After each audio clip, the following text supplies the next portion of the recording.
সবাইকে শুভেচ্ছা।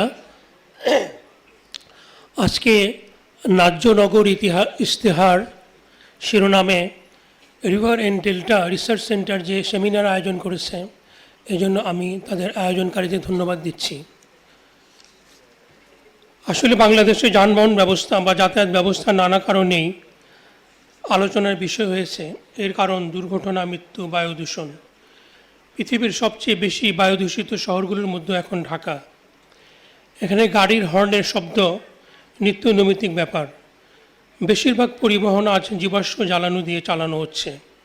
এর কারণ সহজলভ্যতা, জ্বালানি সম্পদকে কাজে লাগানো হচ্ছে। রিক্সা নিয়েও এখানে কথা হয়েছে। আসলে রিক্সার তো বিকল্প কিছু দেখছি না।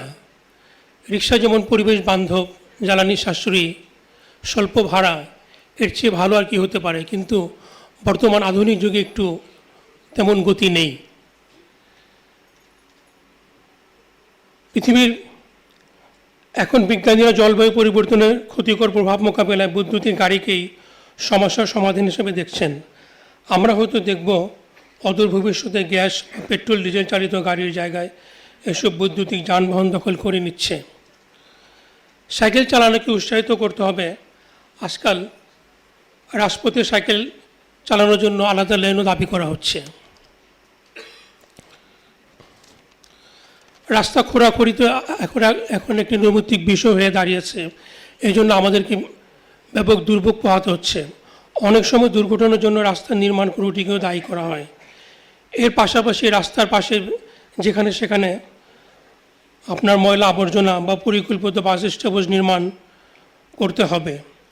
অনেক অর্থ ব্যয় করে মহাসড়কে নির্মিত পথচারীদের যথাযথ ব্যবহার হয় না। সেতুর নিচ দিয়েই মানুষকে যেতে হয়।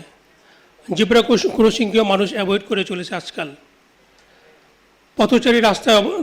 পথচারী রাস্তায় চলন্ত অবস্থায় মোবাইলে কথা বলেন। এসব কারণে কিন্তু দুর্ঘটনা বেড়ে চলেছে। তাই আসুন আমরা একটু নিজেরা সচেতন হই। আজকে যারা অভিজ্ঞ তারা অনেক কথাই বলেছেন।